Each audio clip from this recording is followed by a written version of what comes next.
Yeah, I feel there's a lot of trusting the process, which, in coaching that happens a lot. Trust the process. If you don't pick up on something, it'll come back. If it's important, it'll come back.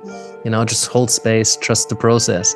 And I think in the psychedelic space, there's a lot of that, probably a lot more than in coaching. Even more, yeah.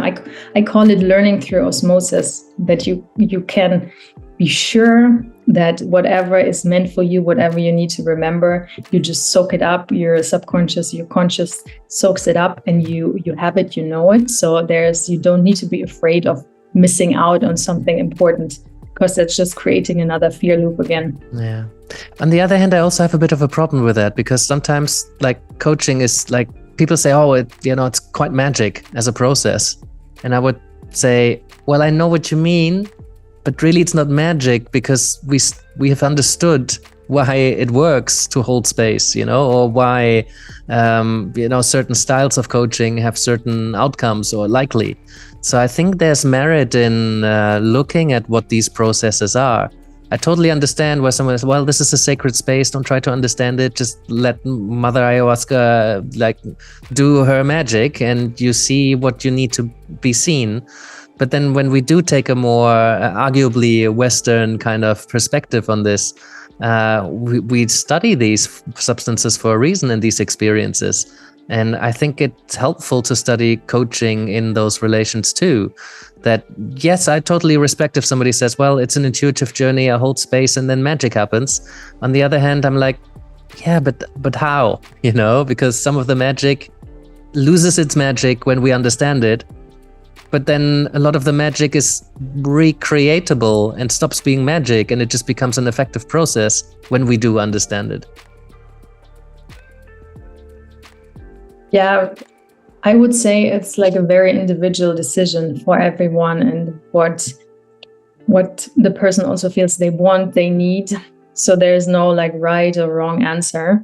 And I always keep coming back to my own intuition in one moment, and in one setting, it might feel like the right thing to do one thing, and in another setting, it might intuitively feel, I don't know, maybe then good to write something down.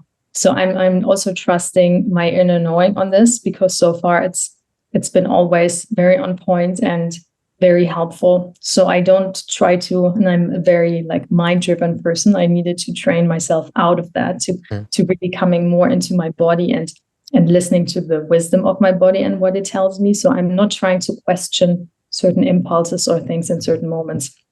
And that's also what I invite other people to do. Many of my clients, they are, also more on the rational, mind-driven side, want to get more in touch with their intuition, want to get more in touch with their emotions. So then, giving them the permission or inviting them to, hey, no, don't worry in that moment. Just bring it back to yourself and check in with yourself what you feel is the right thing for you to do. Not what you think is the right thing to do, but what you feel in that moment. That's very helpful.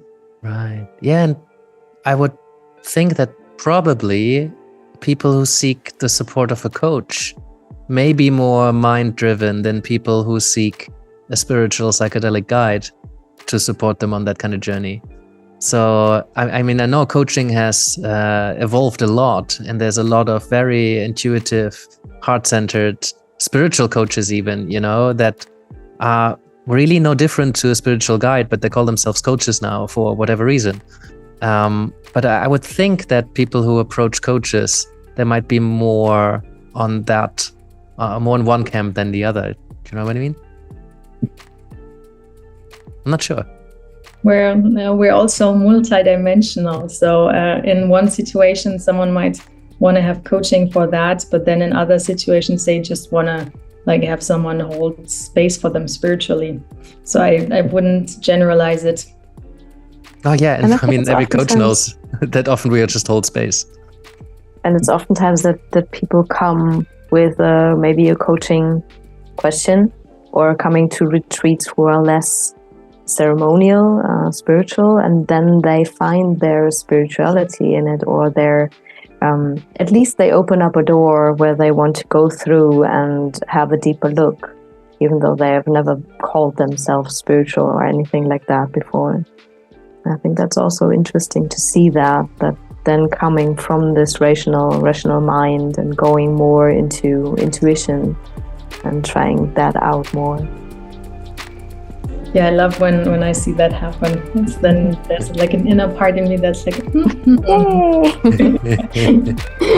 I think it's clear if you're watching this, just to look at all our faces just now lighting up when we imagine those moments or remembering them. Yeah, it's beautiful.